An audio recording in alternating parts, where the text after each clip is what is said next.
What's up, guys? Today I've got a build for you recommended by Devin from Vapor Creepshow.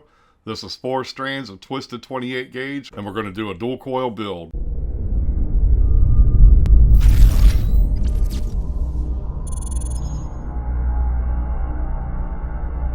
Okay guys, so here's a few strands of 28 gauge I've already straightened. I don't know if you can see that there. I'll show you how to do that right here. Take one end of your 28 gauge and put it in your drill chuck. Then take the other end with a pair of needle nose pliers and grab a hold of it like that. Just put some tension on it and just twist it with your drill. So here we go.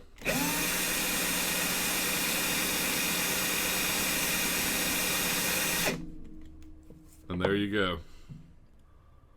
You see it, that's nice and straight. So that way now we can work with it. Okay, next thing you want to do is take your 4 strands, get your edges straight like that, then flip it around. And these 4 pieces down here, I'm just going to cut them off to where they're nice and even.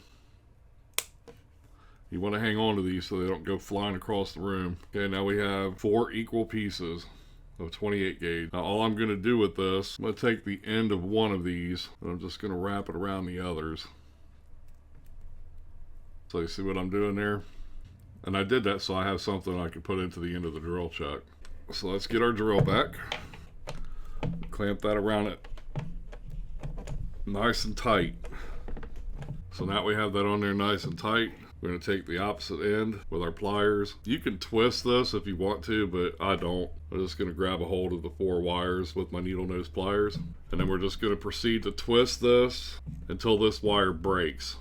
So I'm going to hold steady pressure down here, and as I start the drill, I'm going to start slow and then I'll speed it up as I go. It's going to want to pull the wire towards this chuck, and I'm going to allow it to do so while still maintaining pressure down here, but I'm going to let it come inwards, okay? So here we go. Start slow.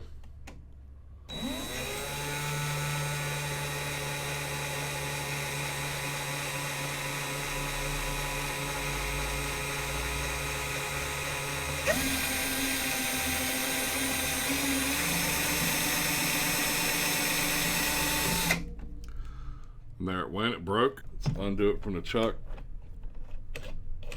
Now we don't need the drill anymore. And this end right here, you can see where that starts.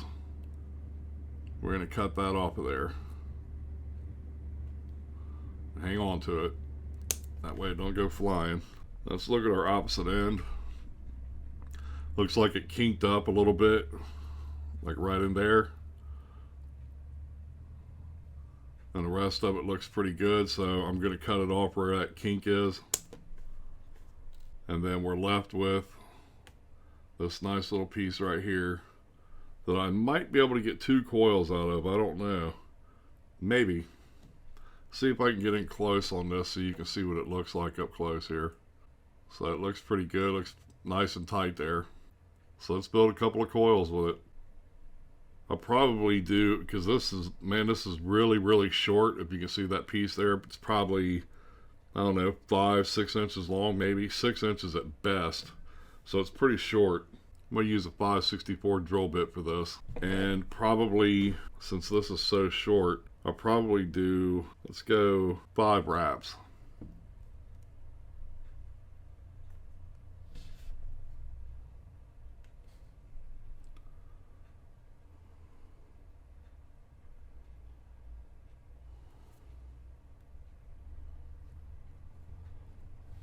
I usually get rid of that very first wrap, but in this case I'm going to hang on to it, and I'm just going to take my needle nose pliers and just kind of squish it up there as best I possibly can. I'll straighten that up further when I put it on the RDA. Let's see if I can get 5 out of this one. If not, we'll have to use 1 coil. Here we go.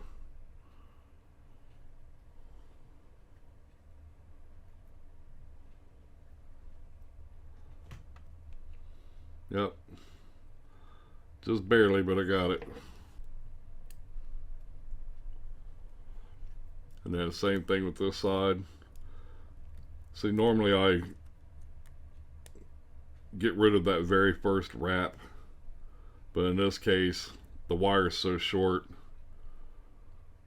I decided to keep it. So that's what our 4 strands of twisted 28 gauge looks like up close. So I think for this I'm going to use the Dark Horse RDA. I got this from RBA Vapor. And the reason why I'm using this is because it has the big post holes. Okay, so I want to try to center these coils up the best I possibly can. Just take your pliers, grab the edge of your coil, about like that right there, and give it a bend outwards, like that. So I got that little bend in there. And then you just take this leg, once you get that bend, and you just push it over. That's just going to give us a little bend in this coil. That way when I insert it back into the RDA, it will be a little bit closer towards the center, and I'll tighten down my first post so you can see what I'm talking about. And it's not perfectly centered or nothing like that, but I can come back in here and put this in and push it over where I need it. So that'll be pretty good once I'm ready to situate it. Right now we just want to get the coils in. So I'm going to do the same thing with the other coil. Okay, so I got my other coil bent. I'm going to go ahead and tighten down my negative. I got to get these coils situated where I want them. I think that's probably good about there. I'm going to go ahead and tighten down my positive. Not super tight, but just snug. Now I want to cut off these leads, and be careful. Make sure that you hold on to these while you're cutting these off. You don't want them to snap back and hit you in the eye or something, so just grab a hold of them. Clip that off. I'm going to do this all the way around. We'll fire this on the IPv3. I'm going to heat these coils up and get them set where I want them. Try and make them look a little prettier. And I'm going to pulse this by just pushing the button. And this is at 45 watts, as you can see there. I'm just going to pulse it just to slowly heat these coils up. And I'm just going to hold this side over here together a little bit to try to make it a little uniform. Best I can anyway. Do the same thing on the other side. I mean, they don't have to be perfectly straight or anything like that. We just want them where they're glowing from the inside out. Put my drill bit back in just to straighten it up a little bit. So now I just want to snug these up. So let me fire this again.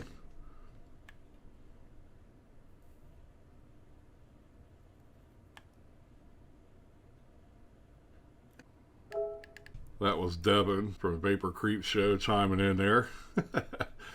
I'll get to you here in just a second there, buddy. So I bumped this up to 70 watts. Fire it again. And you see it's lighting up beautifully from the inside out. And there it is, pretty much. All we gotta do is wick this up. This is 4 strands of twisted 28 gauge. I mean, they're not the prettiest coils, but they're not bad looking, right? I'm not going to video wicking it up and doing all that because it's just silly at this point. I'm sure you know how to wick coils.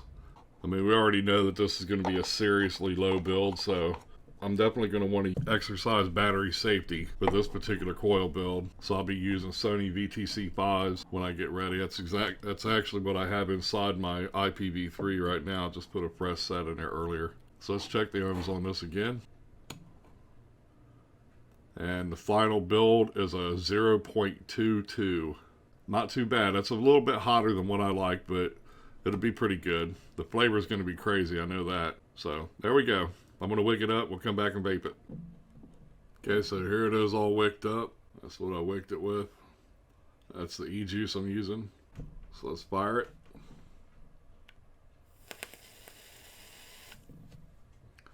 As you can see, it's rocking and rolling. I'm going to line the air holes up with my coils on both sides. Like that. 4 strands of twisted 28 gauge, man. Got a dual coil rocking on there at 0.22 ohms on the Dark Horse RDA. And this is a clone, by the way. So let's give it a vape. So there's what we're going to be vaping at. 80 watts.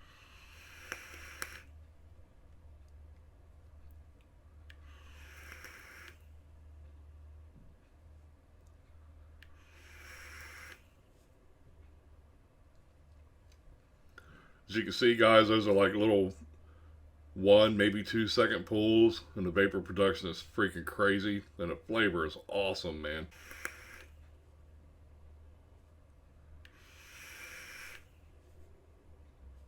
I actually took it down to 70 watts. I don't know if you can see it. There it is.